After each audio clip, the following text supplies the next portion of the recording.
வணக்கம். நான் பானுமதி கிருஷ்ணகுமார் பேசுகிறேன். இன்றைய முத்தமிழ் சுவைக்கலாம் நிகழ்ச்சியில் நம்ம ஒரு இசைத்தமிழை பற்றி பார்க்க போகிறோம். இசைத்தமிழில் என்ன பாடல் பார்க்கலாம்னா, தாய் சொல்லி தட்டாதேன்னு ஒரு படம் வந்தது. அந்த படத்தை எம்ஜிஆர் சரோஜாதேவி அவர்கள் நடித்தது. தேவர் ஃபிலிம்ஸ் படம். தேவர் ஃபிலிம்ஸ் படத்தில் எல்லாமே எம்ஜிஆர் சரோஜாதேவி தான் நிறைய இருப்பாங்க.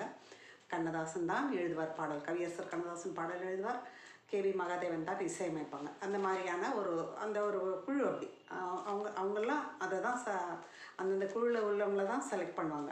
அப்படி வந்த பாடல், அந்த அருமையான பாடல்கள் அந்த படத்தில் எல்லாமே. தேவர் ஃபிலிம்ஸ் படங்கள் எல்லாமே பாடல்கள் ரொம்ப அருமையாக இருக்கும். அதுவும் எம்ஜிஆர் பட பாடல்கள் கேட்கவே வேணாம். அவர் பாடலுக்கு ரொம்ப முக்கியத்துவம் கொடுக்குறவர். ரொம்ப அருமையாக இருக்கும், அழகாக இருக்கும். அந்த மாதிரியான ஒரு பாடலில் கேவி இசை மகாதேவன் இசையில் பி.சி. சிலமா மிக அற்புதமான ஒரு பாடல் பாடியிருப்பாங்க. பூ உறங்குது பொழுதும் உறங்குது நீ உறங்கவில்லைன்னு. அதாவது நான் சொல்லியிருந்தேன், ராமாயணத்தில் ஒரு பாடலில் பூவும் உறங்குது புல்லும் உறங்குது அப்படின்னு வரும். பூவெல்லாம் உறங்கி விட்டது, புல் என்றால் பறவை இனமெல்லாம் உறங்கி விட்டதுன்னு ஒரு வரி வரும் ஒரு இடத்துல. அயோத்தி காண்டத்தில் வரும். அதே மாதிரி யுத்த காண்டத்துலேயும் வரும். அது ராமர் கவலையில் சீதையை நினச்சி படுத்துட்டு இருப்பார். அதுலேயும் பூ உறங்குது அப்படின்னு சொல்லி வரும். பூவெல்லாம் கூட தூங்கிடுச்சு அப்படின்னு வரும். அதே மாதிரி கவியரசர் கண்ணதாசன், நான் என்னுடைய 397வது ஒரு காணொளியில், இதே முத்தமிழ் சுவைக்கலாம் 397ல் ஒரு குறுந்தொகை பாடல் ஒன்று சொல்லியிருந்தேன். அது கூட பத்மனார் எழுதிய பாடல். அதுலேயும் நள் என்ற நள்ளிரவில் நள் என்ற இரவு நடக்கும்போது யாமம் பொழுதுல அப்படின்னு வரும். அதில் சொல் அவிந்து இனிது அடங்கினரேன்னு வரும். சொல் அவிந்துன்னா நான் எல்லாம் பேச்சரவங்க ஓய்ஞ்சு எல்லாம் தூங்க ஆரம்பிச்சிட்டாங்க அப்படின்னு நான் சொல்லியிருந்தேன். பார்க்காதவங்க பாருங்கள். ஏன்னா 397 இதுக்கு ஒரு 3 காணொளிக்கு முன்ன பாருங்கள். அதில் அப்படி தான் வரும். அதே மாதிரி கவியரசர் பூ உறங்குது பொழுதும் உறங்குது நீ உறங்கவில்லை நிலவே. இப்போ நிலவு முழிச்சிட்ருக்கு. பூ உறங்கிடுச்சு, பொழுதும் உறங்கியாச்சு, ஆனால் நிலவு முழிச்சிட்ருக்கு. கான் உறங்குது காற்றும் உறங்குது நான் உறங்கவில்லை. கான்னா அந்த மரத்தில் இருக்கிற எல்லாம் அசைகிறது கூட நின்றுடும். அப்போது கான் உறங்குது, மரங்கள்லாம் உறங்குது. அதில் இருக்கிற பறவைகள், அங்கே கானகத்தில் இருக்கிற கான் என்றால் சோலை, காடு எது வேணால் எடுத்துக்கலாம். அதில் இருக்கிற விலங்குகள் எல்லாம் கூட சின்ன சின்ன அரவங்களெல்லாம் எழுப்பி கொண்டே இருந்த மிருகங்கள் கூட சுத்தமாக அரவமெல்லாம் அடங்கி அமைதியாகிடுது. அப்போது கான் உறங்குது, காடு உறங்குது. கான் உறங்குது காற்றும் உறங்குது. நம்ம பார்த்தோம்னா நடுசாமத்தில் பார்த்தோம்னா ஒரு சில சமயம் ஒரு சின்ன மரங்கள் இலை கூட அசையாது. அந்த மாதிரி சில சமயம் இருக்கும். பொழுதுக்கும் இருக்கிற காற்று வேற, நடுவில் கொஞ்ச நேரம் காற்றே வராது. மரங்கள்லாம் அசைறது நின்று அப்படியே நிற்கும். அப்போது காற்று கூட வராது. அதை தான் காற்றும் உறங்குதுன்னு சொல்கிறாங்க. மிக அழகான ஒரு வரி அது. கான் உறங்குது காற்றும் உறங்குது நான் உறங்கவில்லை. நிலவுக்கு பூ உறங்குது பொழுதும் உறங்குது நிலவுக்கு சொல்லியாச்சு. ஏன்னா நிலம் பொழுதுக்கும் ஆரம்ப நிலையில் இருந்தால் கூட பொழுது போக போக போக உச்சிக்கு போகும். அப்போ பொழுது ஏற ஏற நிலவு மட்டும்தான் முழிச்சுட்டு இருக்கோம். இங்கே கண்ணுக்கு தெரியாத நிலவு கூட அப்படி பின்னால் தெரிய ஆரம்பிச்சிடும். உச்சத்துக்கு வரும்போது எல்லாருக்குமே தெரியும். அந்த மாதிரி பொழுதும் ஏற ஏற நிலவு உறங்கவில்லை. கான் உறங்குது காற்றும் உறங்குது நான் உறங்கவில்லை. எல்லாம் தூங்கியாச்சு, நான் மட்டும்தான் தூங்கலை, நீயும் நானும் தான் முழிச்சிட்ருக்கோம். ராமரும் அப்படி தான் சொல்லுவார்.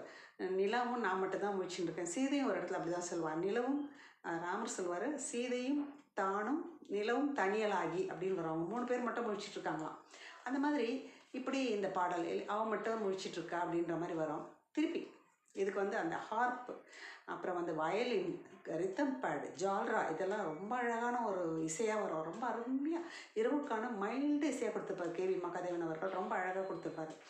திருப்பி மான் உறங்குது மயிலும் உறங்குது மனம் உறங்கவில்லை. மான் உறங்குதான், மயில் கூட உறங்குதா, ஆனால் மனம் உறவே இல்லை. மனம் மட்டும் விழித்து கொண்டே இருக்கிறது. மனம் உறங்கினா தானே கண் தூங்குறதுக்கு. மனம் விழித்திருக்கிறதுனால கண்ணும் விழித்திருக்குது. என் வழி, அது 2வது டைம் பாடுறாங்க. என் வழி உறங்குது மொழியும் உறங்குது விழி உறங்கவில்லை. என் வழி உறங்குது, அவங்க பாதை, அவங்க தெரு எல்லாம் அடங்கிடுச்சு, ஊரெல்லாம் அடங்கியாச்சு. மொழியும் உறங்குது, யாரும் பேசுறது இல்லை. நம்ம சொன்னோம் இல்லையா அந்த குறுந்தொகை பாடல் வந்ததுன்னு, அந்த மாதிரி மொழியும் உறங்குது விழி உறங்கவில்லை. கண்ணும் முழிச்சிட்டே உட்காந்துருக்கிறதா இருக்குது அப்படின்னு சொல்லிட்டு தன் நிலைமைக்கு கழிவிறக்கமாக பாடுற பாடல். பூ உறங்குது பொழுதும் உறங்குது நீ உறங்க அப்படின்னு திருப்பி அந்த பல்லவி பாடுறாங்க. அதுக்கப்புறம் இப்போ வந்து கொஞ்சம் சரணம் போல் வருது வரிகள் பார்க்குறதுக்கு. தென்றலிலே எனது உடல் தேய்ந்தது பாதி. அவங்க துக்கமாக இருக்குன்னா தென்றல் வந்து மோதனா கூட அது அவங்களுக்கு துன்பத்தை தரதுனால அது ஒரு அரிமானத்தை ஏற்படுத்துகிறது என்று சொல்கிறார். தென்றல் வந்து உயிரை வளர்க்கறதுக்கு பதிலாக உயிரை தேய்க்குது. அப்போது தேய்ந்தது அரிமானம், எரோஷன் அது நடக்குது அப்படின்றாங்க. அது தின்றதெல்லாம் போக இங்கே இருப்பது மீதி. தென்றெல்லாம் தின்னு முடிச்சுட்டு மீதி கொஞ்சம் தான் நான் இருக்கிறேன்.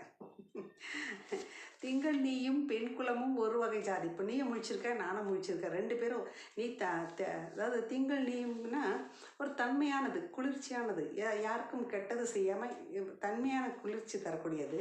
நானும் அந்த மாதிரி தான், யாருக்கும் நான் கெட்டது செய்யலை, நான் தன்மையானவள். நீயும் நானும் ஒரு வகை ஜாதி.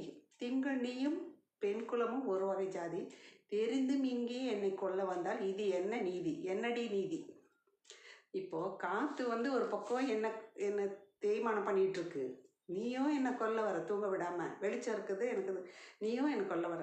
இப்போது இது என்னடி நீதி, என்னடி நீதி அப்படின்னு சொல்லிட்டு நிலவை கேட்குறாங்க. ரொம்ப இருக்கிறது அவங்க ஒருத்தர் தானே முழிச்சிட்ருக்காங்க, அதனால நிலவுக்கிட்ட சண்டை போடுறாங்க. திங்கள் நீயும் பெண் குலமும் ஒரு வகை ஜாதி, இதை தெரிந்தும் என்னை கொல்ல வந்தால் என்னடி நீதி. பீசஸ்லம்மா என்னடி நீதி பாடுற பாட்டா அப்பா, அத்தனை அருமையாக பாடுவாங்க, ரொம்ப அழகாக இருக்கும். திருப்பி பூ உறங்குது பொழுதும் உறங்குது, நீ உறங்கவில்லை நிலவே, காணுறங்குது காற்றும் உறங்குது, நான் உறங்கவில்லை